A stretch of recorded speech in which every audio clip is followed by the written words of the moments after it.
మీరు first time ఎప్పుడు attend అయ్యారన్న canteen fire? నేను ఫస్ట్ టైం క్యాంటీన్ పోయినప్పుడు నిజం చెప్పాలంటే నా థర్డ్ ఐ ఓపెన్ అయినట్టు అయిందమ్మా.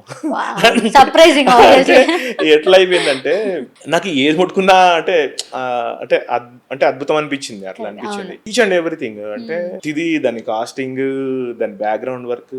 ఒక కెటిల్ చూసాను, ఆ కెటిల్ 120 రూపీస్, 80 రూపీస్ ఉంది అంతే. ఒక టీ కెటిల్.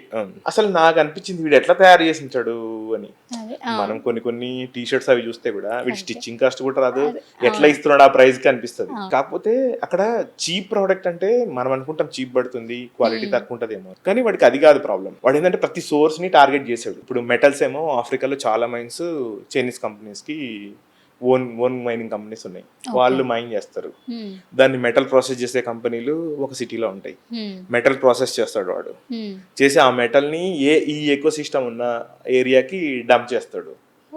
సో అక్కడే ఇంకా అన్ని తయారైతాయి, అక్కడే పీసీబీలు తయారైతాయి, అక్కడే వైర్ తయారైతుంది, అక్కడే ఇవి తయారైతాయి, అక్కడే మోల్డ్స్ తయారైతాయి, అన్నిటిని అసెంబుల్ చేసి ఇచ్చేస్తాడు. సో ఒక కెటిల్ ని వాడు 80 రూపీస్ 120 రూపీస్ కి చేయగలుగుతున్నాడు. క్వాలిటీ బాగుంది.